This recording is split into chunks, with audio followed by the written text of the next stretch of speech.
नमस्कार दोस्तों। तो आज का वीडियो वैसे स्टूडेंट के लिए है जो कि पढ़ाई पे फोकस्ड है, जो एक्चुअल में चाहते हैं कि वो एग्जाम निकाल पाएं। वैसे ही स्टूडेंट इस वीडियो को देखेंगे। बाकी स्टूडेंट के लिए ये वीडियो जो है बिल्कुल भी काम की चीज़ नहीं है, क्योंकि यहाँ पे मैं जो शेड्यूल आपको बताने वाला हूँ, हो सकता है इस शेड्यूल को बहुत सारे बच्चे फॉलो नहीं कर पाएंगे, क्योंकि इस शेड्यूल को फॉलो करने के लिए आपको काफ़ी मेहनत करने की ज़रूरत है। और अगर आपने ये शेड्यूल फॉलो कर लिया तो मैं गारंटी के साथ बोलता हूं कि मेहनत से, ईमानदारी से अगर आपने इस शेड्यूल को फॉलो किया है तो आपका सिलेक्शन जरूर होगा। तो चलिए देखते हैं क्या शेड्यूल है। सारी चीजें मैं इसमें बताऊंगा कि आपको सोना कब है, जगना कब है, कितनी देर क्या क्या चीजें करनी है, वो सारी चीजें हम इसमें डिस्कस करेंगे। तो सबसे पहले बच्चे, आप देख ही सकते हो सीक्रेट टू स्कोर हाई, आपको इसके टॉपिक के नेम से ही समझा होगा। चलिए, तो पहले यहाँ पे कुछ चीजें हैं जो आप पहले समझ लो। सबसे पहले तो बात होती है कि जो बच्चे मेहनत से पढ़ाई कर रहे हैं, ईमानदारी से मेहनत कर रहे हैं, सिलेक्शन के लिए पढ़ाई कर रहे हैं, है ना, कुछ मार्क्स से उनका सिलेक्शन रह जा रहा है, तो मैं उनके लिए ये जो चीजें बता रहा हूं एकदम जादू की तरह काम करेगा, है ना। सबसे पहले बच्चे, आप अपने टाइम टेबल को सेट करेंगे। टाइम टेबल सेट करना क्या है कि आप सोते कब हो और जगते कब हो, पहले तो ये डिसाइड करो, ठीक है। यहाँ पे जो चीजें मैं बता रहा हूँ प्रैक्टिकली बता रहा हूँ। मेरे बहुत सारे बच्चे अभी तक बैंक में जॉब कर रहे हैं, उन्होंने सिलेक्शन लिया हुआ है। तो जो स्ट्रेटेजी मैं बता रहा हूं वो ऐसी कोई स्ट्रेटेजी नहीं है, प्रैक्टिकली बहुत सारे स्टूडेंट पे इंप्लीमेंट किया गया और उनका सिलेक्शन हुआ है, तभी जाकर के मैं आपको ये चीजें बता रहा हूं, ठीक है। तो चलिए, सबसे पहली चीज क्या है कि आपका बेड टाइम मीन्स आपका सोने का टाइम क्या होना चाहिए। तो एनी हाउ आपको 11 बजे तक आपको बेड पे चले जाना है। 11 बजे तक आपको क्या करना है, बेड पे चले जाना है, ठीक है। 11 PM। जगना कितने बजे है आपको, 6 बजे जगना है। 11 बजे सोना है, 6 बजे जगना है। आपको टोटल 7 घंटे का टाइम मिल जाता है सोने के लिए। मैं यहाँ पे ये नहीं बोल रहा हूं कि आप 4 ही घंटे सो या आप 3 ही घंटे सो, 5 ही घंटे सो, बिल्कुल भी नहीं। मैं चाहता हूं कि अगर आप स्टडी पे फोकस करना चाहते हैं, कॉन्सेंट्रेट होना चाहते हैं, तो आपकी प्रॉपर नींद जरूरी है। इसलिए 7 घंटे की नींद मुझे लगता है as a student 7 hours sufficient है। 7 आवर्स में प्रॉपरली आप फ्रेश फील करेंगे, ठीक है। अब कुछ बच्चे होते हैं जिनका 7 घंटे में भी हो सकता है नींद पूरा ना हो, जो 8 घंटे सोते हैं, तो उनके लिए आप थोड़ा एडजस्ट करेंगे इस चीज को, ठीक है। 7 आवर्स अभी एग्जाम तक, अगर आप ज्यादा सोते हो कम सोते हो, 7 आवर्स की नींद जो है आपके लिए सफिशिएंट है, इससे ज्यादा आपको नहीं सोना है, ठीक है। चलिए, तो पहली चीज तो ये हो गई। अब आप 11 बजे सोगे, 6 बजे जगोगे। 6 बजे जगने के बाद आपको क्या करना है, 6 बजे जगने के बाद फ्रेश होना है, एक्सरसाइज करना है, ब्रेकफास्ट करना है, मतलब जो भी चीजें आप करते हो, है ना, जो भी चीजें आप करते हो, सबसे पहले तो फ्रेश होना है। उसके बाद क्या, एक्सरसाइज अगर करते हो, जिम वगैरह जाते हो या ऐसे वॉकिंग वगैरह करते हो, वो सारी चीजें करना है। फिर उसके बाद ब्रेकफास्ट करना है। तो इसमें आपका कुछ टाइम चला जाएगा। अब कितना टाइम जाएगा, आप इसको कितनी देर में कर लेते हैं, ये आपके ऊपर डिपेंड करता है। फिर भी मैंने इसके लिए मैक्सिमम टाइम जो है 2 आवर्स का मैंने टाइम रखा हुआ है, यानी कि 6 घंटे जगने के बाद बाकी जो चीजें करेंगे उसमें आपका 2 घंटे का टाइम जाएगा। 8 बज जाएंगे ये चीजें करते हुए, ठीक है।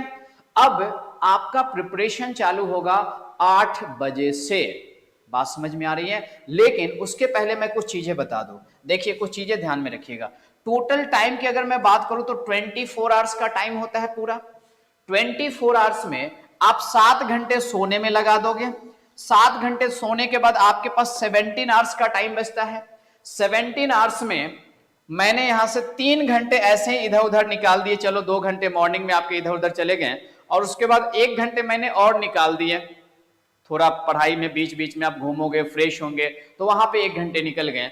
तो टोटल आपके पास 14 आवर्स का टाइम बचता है। कितना टाइम बचता है बच्चे, 14 आवर्स का टाइम है आपके पास, अगर आप ध्यान से देखेंगे, है ना। और कुछ चीजें, पढ़ाई पे फोकस कर रहे हैं तो अपने मोबाइल को यूट्यूब के अलावा, पढ़ाई के अलावा किसी और चीज में यूज नहीं करना है, बिल्कुल भी। अपने फोन से अगर आप इंस्टाग्राम यूज करते हैं, बिल्कुल अनइंस्टॉल करके रख दें। अगर आप फेसबुक चलाते हैं, बिल्कुल उसको हटा दें, है ना। कोई भी ऐसी चीज है, व्हाट्सएप पे ज्यादा देर आपको नहीं रहना है, बिल्कुल भी व्हाट्सएप पे चैटिंग वगैरह बंद करके रख दीजिए, बिल्कुल चैट करने की जरूरत नहीं है ना। तो आपको फेसबुक, इंस्टाग्राम, व्हाट्सएप, इन सब चीजों से अपने आप को एग्जाम तक के लिए अलग कर लीजिए, क्योंकि ये चीजें ऐसी हैं कि ये हमेशा कोई नोटिफिकेशन आता है, कुछ देर देखते रह जाते हो, पता चला एक वीडियो देखने लग गए, इंस्टाग्राम पे एक शॉर्ट देखने लग गए, उसी में पूरा का पूरा टाइम चला गया, है ना। तो बिल्कुल इन सब चीजों में अपना टाइम आपको वेस्ट नहीं करना है, इसलिए जो भी चीजें जो आपको डिस्ट्रैक्ट कर रही हो उन सारी चीजों को आपको हटा देना है। समझ गए आप? चलिए इसके बाद आगे बढ़ते हैं। आप देखिएगा मैं सारी चीजें आपको यहाँ पे बताने वाला हूं। सबसे पहले अब मैं यहाँ पे बात कर लेता हूं, मैंने आपको बताया था कि आपका प्रिपरेशन का टाइम चालू कितने बजे से होता है? 8 बजे से होता है। अब अगर आपका प्रिपरेशन का टाइम चालू होता है 8 बजे से, तो सबसे पहले 8 बजे से आपको क्या पढ़ना है, आपको सबसे पहले क्या करना है? तो बच्चे मैं सजेस्ट करूंगा, चूंकि आप जब जगते हो उस समय आप फ्रेश फील करते हो, है ना, आपका ब्रेन फ्रेश रहता है, तो उसके लिए मैं क्या सजेस्ट करूंगा कि आप 8 से 9 एक प्रीलिम्स का टेस्ट दे दो। क्या दे देना है? मॉक टेस्ट आपको दे देना है ना। तो 1 घंटे का मॉक टेस्ट होता है, तो आपको एक मॉक टेस्ट दे देना है 8 से 9, मतलब 8 बजे टेस्ट दोगे तो 8 से 9 बजे तक वो आपका मॉक टेस्ट चलेगा, 1 घंटे का प्रीलिम्स का टेस्ट देना है। अब बात होती है जो बच्चे के पास मॉक टेस्ट नहीं है, तो मॉक टेस्ट मिलता है, आप उसको परचेज कर लीजिएगा, जिसमें एग्जाम में जैसे पैटर्न पे क्वेश्चन होते हैं, मॉक टेस्ट भी वैसे ही बना होता है। इससे आपको आइडिया लगेगा कि एग्जाम में किस तरह से क्वेश्चंस होते हैं और किस तरह से आपको वहां पे सॉल्व करना होता है। ये मॉक टेस्ट से आपको समझ में आएगा। अब मॉक टेस्ट कहाँ से लेना है? बहुत सारे मॉक टेस्ट अवेलेबल है, आप जिसका चाहे उसको ले सकते हैं। मैं कुछ सजेस्ट कर रहा हूँ, जैसे टेक्स्ट बुक हो गया, या अड्डा 247 है, या ऑलिव बोर्ड है, इस पे ज्यादा स्टूडेंट बेस है ना, स्टूडेंट बेस इस पे ज्यादा है। तो इसी जब आप टेस्ट देते हो तो आपको एक्चुअल समझ में आता है कि कितने स्टूडेंट से आप आगे हो या कितने स्टूडेंट से आप पीछे हो, रैंक से आपको ये चीजें समझ में आती हैं, जिससे आप अपने आप को समझ पाते हैं कि आपका लेवल का क्या है, आप कहाँ पे एग्जिस्ट करते हैं और आपको अभी कितना आगे जाने की जरूरत है। ठीक है, तो आप कोई भी टेस्ट ले सकते हैं। मैं ये 3 लिखा हूं, मुझे ये मेन लगा, अदरवाइज जरूरत नहीं है। आपके पास जो टेस्ट है प्रीलिम्स का है, अगर वो ट्रस्ट वर्दी है तो आप उसका टेस्ट दे सकते हैं। ठीक है, चलिए, तो ये तो टेस्ट की बात हो गई। टेस्ट देने के बाद क्या करना है? केवल इंपॉर्टेंट यहां पे ये नहीं है बच्चे कि आपने टेस्ट दे दिया, टेस्ट देने के बाद कुछ चीजें ध्यान में रखना है। क्या ध्यान में रखना है? सबसे इंपॉर्टेंट है टेस्ट देने के बाद टेस्ट की एनालिसिस। टेस्ट की एनालिसिस करना सबसे जरूरी है। एनालिसिस करने का क्या मतलब होता है? जब आप टेस्ट की एनालिसिस करते हो तो इससे समझ में आता है कि आपने कहां पे मिस्टेक किया है, आपने कहां पे गलती किया है, कौन सा क्वेश्चन आपका गलत हो गया। ये क्वेश्चन आपका आ रहा था, फिर भी आपने उस क्वेश्चन को गलत कर दिया, आप उसके पीछे का रीजन ढूंढते हो कि वो क्वेश्चन आते हुए भी क्यों गलत हो गया। क्या टाइम प्रेशर, मतलब आप जो क्वेश्चन सॉल्व कर रहे थे उस प्रेशर में आकर के उस क्वेश्चन को गलत कर दिया, या आप सॉल्व कर रहे थे उस समय आप कॉन्सेंट्रेट होकर के सॉल्व नहीं कर रहे थे इसलिए आपने वो सिली मिस्टेक कर दिया, या जब आप सॉल्व करके ऑप्शन मार्क कर रहे थे तो गलती से कोई और ऑप्शन टिक कर दिया। बहुत सारी ऐसी चीजें होती हैं जो टेस्ट देने के बाद जब आप पेपर की एनालिसिस करोगे तब आपको रियलाइजेशन होगा कि हाँ, यहां पे गलती यहां इस कारण से हो रही थी। और जब आपको वो रियलाइजेशन होगा तो आप अपने आप को क्या करोगे, उन चीजों को इंप्रूवमेंट करने की कोशिश करोगे। तो क्या क्या पॉइंट्स हैं यहाँ पे मैंने आपके लिए लिखा है, ताकि जब मैं आपको बताऊं तो वहां पे कोई ऐसा पॉइंट ना हो जो मैं स्किप कर जाऊं और आपको चीजें ध्यान में ना आए। इसलिए मैंने यहाँ पे ऑलरेडी नोट कर दिया है कि क्या क्या चीजें आपको ध्यान में रखना है। तो जब एनालिसिस करोगे तो देखो, एनालिसिस करने से आपको क्या क्या बेनिफिट होते हैं। जैसे आपका वीक एरिया, आप कहां पे वीक हो, कौन सा टॉपिक में आपसे क्वेश्चन सॉल्व नहीं हो पा रहा है, कहां पे आपको दिक्कत हो रही है, कहां पे इंप्रूव करना है, बेसिकली वो समझ में आता है। अपने वीक एरियाज को आप आइडेंटिफाई कर पाते हो। दूसरी चीज होती है कि आप अपने प्रोग्रेस को ट्रैक कर पाते हो। अब प्रोग्रेस को कैसे ट्रैक कर पाते हो टेस्ट देने से? जैसे आज आपने टेस्ट दिया, आज आपने टेस्ट में कुछ मार्क्स स्कोर किए, फिर आपने कल टेस्ट दिया, कल आपको क्या स्कोर किया, आपने कितना इंप्रूव किया आज के टेस्ट से, और कल के टेस्ट में आपने अपने आप को क्या किया, क्या सुधारा, फिर आपने परसों टेस्ट दिया, उसके आगे टेस्ट दिया। तो इस तरह से जब डेली डेली आप टेस्ट दे रहे हो तो आपका इंप्रूवमेंट कितना हो रहा है, क्या चीजें आप में इंप्रूव हो रही हैं, ये चीजें आपको समझ में आता चला जाता है। क्योंकि हर एक टेस्ट के बाद आप जब एनालिसिस कर रहे हो तो कहीं ना कहीं बैक ऑफ द माइंड वो चीजें आपको समझ में आ रही हैं, वो माइंड आपको बता रहा होता है कि यहां पे आप गलत कर रहे हो, इस जगह पे सुधारने की की जरूरत है। और जब तक आप टेस्ट नहीं दोगे ना, आपकी मिस्टेक आपको पता नहीं चलेंगी, आप कहां पे गलत कर रहे हो ये चीज आपको समझ में नहीं आएगा। इसके लिए हमें टेस्ट देना काफी जरूरी होता है। तो एक तो आप अपनी गलतियों का ट्रैक रख पाते हो कि कहां पे क्या कर रहे हो, उसके बाद जो मिस्टेक्स होते हैं उससे आप समझते हो कि कहां पे गलती किया और उसको हमें कैसे सुधारने की जरूरत है। सबसे इंपॉर्टेंट फिर यहां पे आ जाता है टाइम मैनेजमेंट। जब आप टेस्ट देते हो, एग्जाम ऑनलाइन होते हैं, अब आप प्रैक्टिस अगर ऑनलाइन नहीं करते हो, अगर आप पेन एंड पेपर पे प्रैक्टिस करते हो, तो उससे क्या होता है, आप समझ नहीं पाते हो कि कितना टाइम आप कहां पे दे रहे हो। आप एक ही क्वेश्चन में 5 मिनट तक लगे रह जाते हो, 10 मिनट तक एक ही चीज सॉल्व करते रह गए। लेकिन जब आप टेस्ट देते हो तो वहां पे आपका टाइम नहीं होगा, वहां पे टेस्ट में ऑटोमेटिकली टाइम होता है 20 मिनट। जैसे ही खत्म होगा सेक्शन, अपने आप दूसरे सेक्शन में स्विच कर जाओगे। आपके पास क्वांट के लिए 20 मिनट का टाइम होता है, रीजनिंग के लिए 20 मिनट होता है, इंग्लिश के लिए 20 मिनट होता है। जितना टाइम है उतनी ही देर में करना है। अब उतनी ही देर में करना है तो जैसे अभी पहली बार आपने टेस्ट दिया, आपने देखा कि अरे क्वांट में 2-4 ही क्वेश्चन सॉल्व किया था, 20 मिनट खत्म हो गया। आपको रियलाइजेशन हुआ कि इतना जल्दी टाइम कैसे चला जाता है। अगले दिन जब टेस्ट देंगे तो आपके दिमाग में रहेगा अरे टाइम जल्दी चला जाता है, जल्दी जल्दी सॉल्व करना है। हो सकता है फिर से कम किया, फिर से टाइम चला गया। तो डेली डेली डेली जल्दी जब आप टेस्ट दोगे तो आपका ब्रेन जो होगा उस तरीके से हैबिचुएटेड हो जाएगा और उतने कम टाइम में कैसे सॉल्व करना है अपने आप से चीजें इंप्रूव होने लग जाएंगी, अपने आप से अंदर से वो स्किल्स डेवलप होना शुरू हो जाएगा और कम टाइम में भी ज्यादा से ज्यादा क्वेश्चन आप सॉल्व करने लग जाएंगे। तो बेसिकली ये टाइम मैनेजमेंट में हेल्प करता है, इंप्रूव करता है। अपनी स्ट्रेटेजी कैसे रखना है, कहां पे सुधार करना है।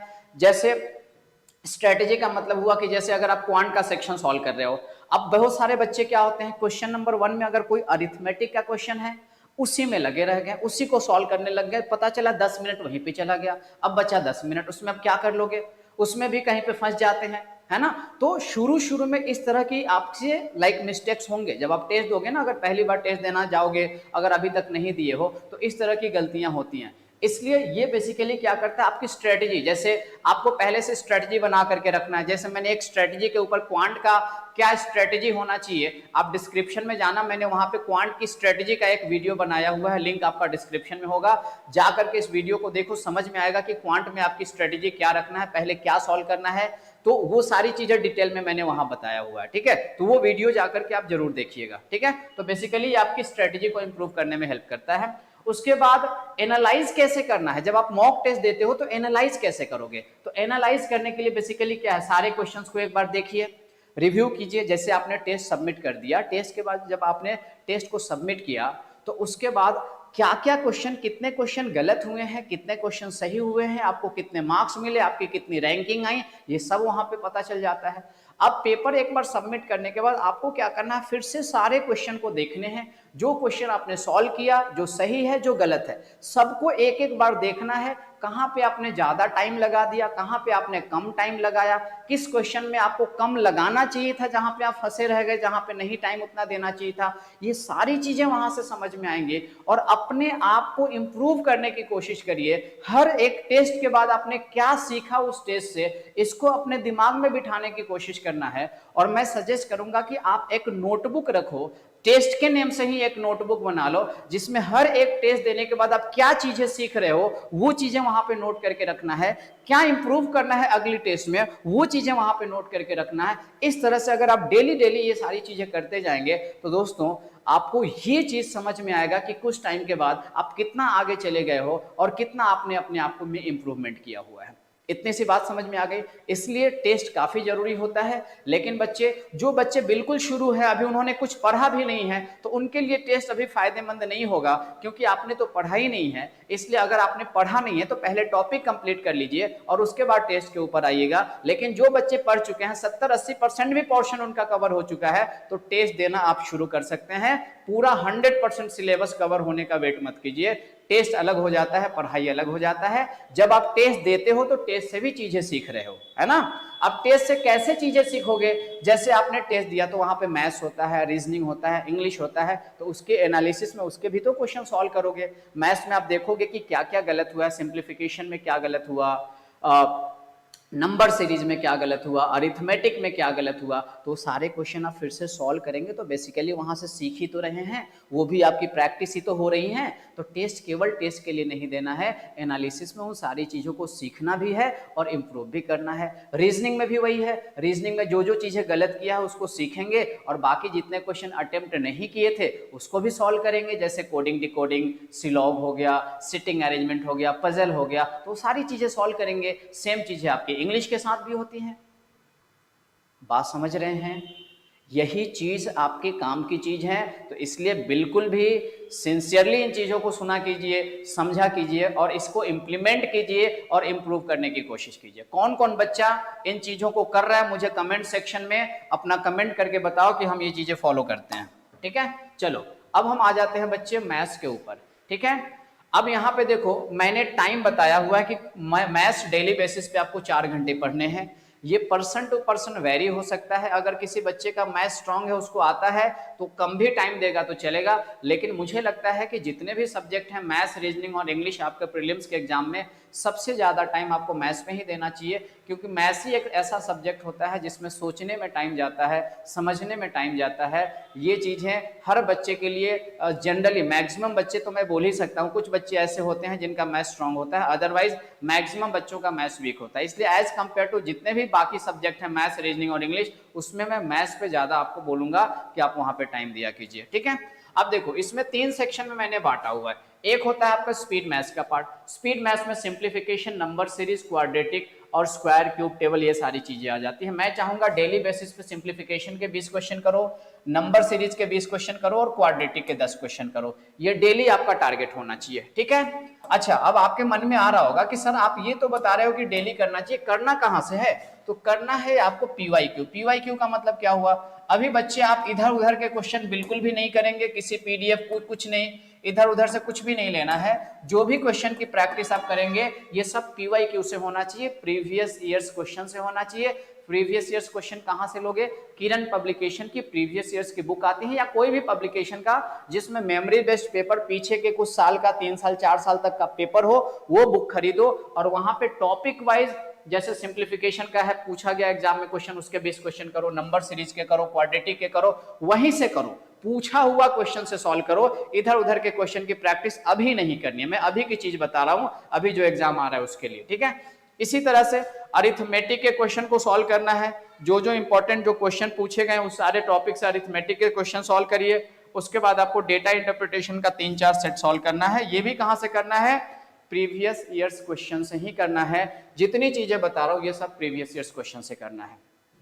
अब आप बोलेंगे सर ये सब चीजें कब पढ़ना है? सुबह में पढ़ना है, शाम में पढ़ना है, कब पढ़ना है? तो बच्चे मैंने यहाँ पे टाइम आपको बता दिया, 1.5 घंटा यहाँ पे टाइम दो, 1.5 घंटा यहाँ पे टाइम दो, आप 1 घंटा यहाँ पे टाइम दो। अब ये जरूरी नहीं है कि ये सुबह में ही पढ़ना है, आपको दिन भर में जब लगे कि अब हमें थोड़ा सा हम उस सब्जेक्ट से बोर हो गए, हम ये स्पीड मैथ सॉल्व कर लेते हैं, ये कर लीजिए। स्पीड मैथ्स होने के बाद आप रीजनिंग का कोई सेक्शन उठा लीजिए, उसको सॉल्व करने लग जाइए। फिर उसके बाद बोर होने लग गया रीजनिंग में तो मैथ्स का अरिथमेटिक ले लीजिए। मिक्स करके चीजें आपको पढ़ते जाना है। एक ही बार आपको मैथ्स ही 4 घंटे तक बैठे हुए हैं, बोर हो जाएंगे, आपकी इफिशियंसी कम हो जाएंगे, आप अच्छा नहीं कर पाएंगे। इसलिए आप इसको मिक्स करके, जैसे आपका टाइम आपको अलाउ कर रहा है, जिस तरह से आपका इंटरेस्ट डेवलप हो रहा है, उस तरह से आप पीछे चीजें पढ़ते जाएंगे। बट जितनी चीजें मैंने बताया है मैथ्स में, ये चीजें आपको करना है, ये तो कंपल्शन है, ये डेली बेसिस पे और ये डेली बेसिस पे होना ही चाहिए। और अरिथमेटिक भी आप देख लीजिएगा, आपके पास जितना टाइम हो रहा है उसके बेसिस पे आपको मैनेज करके चलना है। हालांकि क्लर्क के एग्जाम में आपको अरिथमेटिक सॉल्व करना ही है। अगर आप बोलेंगे कि सर क्वांट में कितना अटेम्प्ट करना चाहिए, तो मैं सजेस्ट करूंगा 35 क्वेश्चन में लगभग आपको क्वांट में, मेरा मानना है कि क्वांट में आपको लगभग 26 से 30 क्वेश्चन तो एटलीस्ट इसके बीच के इस रेंज में तो आपको सॉल्व करना ही चाहिए। 26 से 30 के बीच में आपका अटेम्प्ट क्वांट में होना चाहिए। ठीक है, चलिए आगे बढ़ते हैं। अब बच्चे हम आ जाते हैं यहाँ पे रीजनिंग के ऊपर। अगर मैं रीजनिंग की बात कर लूं तो रीजनिंग में एक तो हो जाता है आपका मिसलेनियस टॉपिक, दूसरा हो जाता है sitting arrangement and puzzle. Miscellaneous की बात करोगे तो इसमें आपके लिए क्या क्या टॉपिक आ जाते हैं, जैसे इनइक्वालिटी हो जाता है, सिलॉग है, coding decoding, alpha numeric series, direction and distance, blood relation, order and ranking. अब यहाँ पे मैंने लिखा है कि आपको कितना डेली बेसिस पे प्रैक्टिस करना है। इनइक्वालिटी के 5 क्वेश्चन कर लोगे, काम कंप्लीट हो जाएगा, क्योंकि इनइक्वालिटी में कुछ नहीं, एक बार टॉपिक आपने अच्छे से पढ़ा हुआ है, डेली 5 क्वेश्चन भी सॉल्व करेंगे, सारे रूल्स आपको रिवाइज होते जाएंगे, इसलिए इनइक्वालिटी के 50 क्वेश्चन डेली करने की जरूरत नहीं है। सेम सिलॉग थोड़ा सा लॉजिकल होता है, इसमें स्टूडेंट को ज्यादा कंफ्यूजन होता है, बच्चे हमेशा फंस जाते हैं क्योंकि वो सही तरीके से चीजें पढ़े नहीं होते हैं। अगर आप सही तरीके से पढ़ लोगे ना तो सिलॉग काफी इंटरेस्टिंग टॉपिक है और आपको कमांड आ जाएगा, एक बार तो बिल्कुल गलत नहीं करोगे। तो इसलिए सिलॉग के डेली 10 क्वेश्चन तक मैं सजेस्ट करूंगा प्रैक्टिस करो। कोडिंग डिकोडिंग 5 क्वेश्चन सफिशिएंट है। अल्फा न्यूमेरिक सीरीज के 1-2 सेट कर लेना, direction distance 5 question, blood relation, order ranking, इन सब के 5-5 क्वेश्चन सफिशिएंट है, क्योंकि एक बार टॉपिक आपने अच्छे से पढ़ा हुआ है तो फिर आपको वहां पे ज्यादा दिक्कत नहीं आएंगी। कहां से करना है ये सब? अभी ये सब चीजें पीवाईक्यू ही होना चाहिए, प्रीवियस ईयर्स क्वेश्चन, किसी भी पब्लिकेशन का, किरण पब्लिकेशन आप ले सकते हैं या कोई भी पब्लिकेशन ले सकते हैं, उसका previous years question, memory based जो क्वेश्चन होता है, टॉपिक वाइज क्वेश्चन ले लीजिए और वहां से इन सब टॉपिक की प्रैक्टिस कीजिए डेली बेसिस पे, इधर उधर की पीडीएफ से अभी नहीं करना है। सिटिंग अरेंजमेंट एंड पजल में डेली 4 से 5 सेट क्वेश्चन करिए, डेली प्रैक्टिस करिए आप यहाँ पे, वो भी कहां से करना है? पीवाईक्यू से ही करना है। अब यहाँ पे रीजनिंग के लिए मैंने 2 आवर्स का टाइम लिया है, जिन बच्चों का मैथ्स ठीक ठाक होगा वो मैथ्स का टाइम आप रीजनिंग में भी दे सकते हैं, रीजनिंग अगर आपका अच्छा है तो आप यहाँ से टाइम बचा करके बाकी सब्जेक्ट में भी दे सकते हैं जहां पे आपका वीक है। क्या वीक है क्या स्ट्रांग है ये कैसे समझेगा? तो जो आपने सबसे पहले टेस्ट दिया था मॉर्निंग में, उस टेस्ट को जब आप एनालाइज करोगे तो उससे आप समझ पाओगे कि मैथ्स में कितना स्कोर किए हो, रीजनिंग में कितना स्कोर किए हो, इंग्लिश में कितना स्कोर किए हो, कौन सब्जेक्ट आपका ज्यादा वीक है, कौन सब्जेक्ट आपका ठीक ठाक है, कौन सब्जेक्ट काफी अच्छा है, तो वहां से समझ में आएगा। और वहां से जब समझ में आएगा तो अकॉर्डिंगली आपको किस पे ज्यादा टाइम देना है, किस पे कम टाइम देना है, ये चीजें आप समझ पाएंगे। बात समझ में आई क्या? ओके। अब अगर मैं बात करूं आपको कि रीजनिंग में कितना अटेम्प्ट करना चाहिए बच्चे, तो क्लर्क का, एसबीआई क्लर्क का बेसिकली रीजनिंग जो होता है, आप तो यहाँ पे सारे क्वेश्चन भी सॉल्व करने की आपको कोशिश करनी चाहिए। 35 क्वेश्चंस होते हैं, मैं सजेस्ट करूंगा 35 क्वेश्चन में आपका अटेम्प्ट 32 से 35 के बीच में तो होना ही चाहिए। 32 से 35 क्वेश्चन आपके अटेम्प्ट होने ही चाहिए रीजनिंग में, क्योंकि रीजनिंग काफी इजी होता है, आराम से सॉल्व कर सकते हैं, लेकिन आराम से तभी करेंगे जब प्रैक्टिस होंगे। इसके लिए मैंने बोला है डेली बेसिस पे सुबह में एक टेस्ट आपको देना है और उसकी एनालिसिस करनी है। बोलिए इतनी सी बातें समझ पाए क्या आप? क्लियर है? चलिए आगे बढ़ते हैं। तो ये तो हो गया बात आपकी रीजनिंग की। अब हम यहाँ पे बात कर लेते हैं इंग्लिश की। इंग्लिश में आपको क्या करना है बच्चे? इंग्लिश में आपको क्या करना है, देखो सबसे पहले तो एक आदत डाल लो, आप हैबिट डालो कि डेली न्यूज़पेपर पढ़े, आधे घंटे एटलीस्ट न्यूज़पेपर पढ़ा करो। न्यूज़पेपर में कोशिश करो कि एडिटोरियल सेक्शन पढ़ा करें। एडिटोरियल सेक्शन जब पढ़ा करते हो तो उसमें जो वर्ड्स होते हैं, जो नए नए वर्ड हो रहे हैं, उसको मार्क करते जाओ। डेली डेली पढ़ोगे अगर वो चीजें, तो वो वर्ड कहीं ना कहीं रिपीट होते जाएंगे, वो चीजें आपके दिमाग में बैठना शुरू हो जाएगा। तो एक तो इसकी हैबिट बना लो। दूसरी चीज, रीडिंग कॉम्प्रिहेंशन की डेली 2-3 सेट डेली प्रैक्टिस करो, डेली बेसिस पे 2-3 सेट रीडिंग कॉम्प्रिहेंशन की प्रैक्टिस करो, ग्रामर के रूल्स की प्रैक्टिस करो। ये सब चीजें कहां से करोगे? पीवाईक्यू, प्रीवियस ईयर्स क्वेश्चन से भी प्रैक्टिस करोगे इन सब चीजों की, है ना। तो यहाँ पे रीजनिंग में भी आप यहाँ पे 2 घंटे का टाइम दे सकते हो। फिर से मैं रिपीट कर रहा हूँ, ये जो टाइम मैंने 2 घंटे या 4 घंटे लिखा हुआ है, ये फिक्स नहीं है, थोड़ा बहुत आप अपने वीकनेस और आपका स्ट्रॉन्ग पॉइंट क्या है उसके बेसिस पे टाइम को आप एडजस्ट भी कर सकते हैं। एक मैंने आइडिया के लिए आपको ये सब चीजें लिखा हुआ है, ताकि आपको एक रेफरेंस मिल जाए कि आपको किस तरीके से क्या क्या चीजें पढ़ना है। क्लियर हो गए बच्चे? अब देखो, मैंने आपको बताया था कि आपको 8 बजे जगना है, और 8 बजे से मैंने क्वांट में आपको 4 घंटे बोला था, रीजनिंग में 2 घंटे बोला था, फिर इंग्लिश में मैंने आपको 2 घंटे बोला। 4, 2, 6, 2, 8, 8 घंटे हो गए। अच्छा, और उधर टेस्ट में मैंने आपको 1 घंटे टेस्ट और 2 घंटे उसकी एनालिसिस। टेस्ट में 3 घंटे बोला था, यानी कि 4, 2, 6, 2, 8 और 3, 11 घंटे हो गए। आपके पास टोटल स्टडी के लिए कितने घंटे का टाइम बचा था? 14 घंटे मैंने लिया हुआ था, है ना। 14 आवर्स का टाइम था, जिसमें 11 घंटे इधर निकल गए, आपके पास 3 घंटे बचे।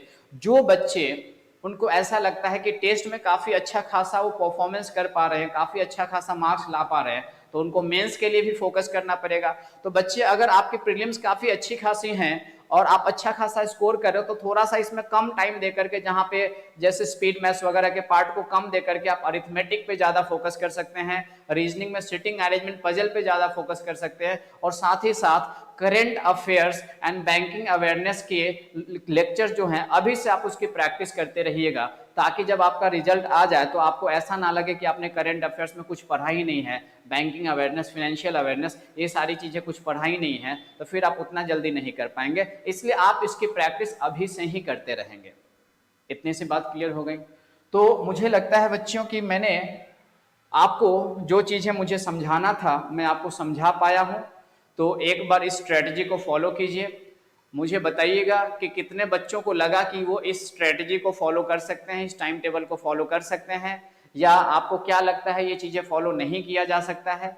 तो अपना सुझाव मुझे कमेंट सेक्शन में ज़रूर दीजिएगा कि कैसा लगा ये वीडियो, क्या चीज़ आपको सीखने को मिला, आप पहले से भी फॉलो कर रहे थे या इससे ज़्यादा आप मेहनत कर रहे थे, क्या कर रहे थे। तो मुझे कमेंट सेक्शन में कमेंट करके जरूर बताइएगा। और क्वांट की स्ट्रेटेजी का वीडियो और बाकी जितने भी वीडियोज है वो सब आपको वहां पे डिस्क्रिप्शन में दिया हुआ है, आप जा करके सारे वीडियो देखिए। बहुत सारे बच्चे यहाँ पे बोल रहे थे कि सर अलग अलग सारे टॉपिक्स के लेक्चर लाओ। बच्चे मुझे जितना टाइम मिलता है उस बेसिस पे मैं आपको लेक्चर आपके लिए लेकर के आता हूँ। तो मेरी तरफ से मुझे जितना टाइम मिल रहा है, क्योंकि बाकी शेड्यूल भी होते हैं, तो उसमें मैं टाइम निकाल करके आपके लिए सारी चीजें कर रहा हूँ। तो अगर मैं सबके डिमांड को पूरा नहीं कर पा रहा तो उसके लिए मैं माफी चाहता हूं आप लोगों से, लेकिन जैसे ही मुझे टाइम मिलेगा मैं वो सारी चीजें आपके लिए कर रहा हूं, ठीक है। तो चलिए बच्चे, इस वीडियो को शेयर कर दीजिएगा, इसको लाइक कर दीजिए, और चैनल को अभी तक अगर आपने सब्सक्राइब नहीं किया है तो चैनल को सब्सक्राइब भी कर लीजिए। चलिए मिलते हैं अगले वीडियो में, तब तक bye bye, take care, all the best.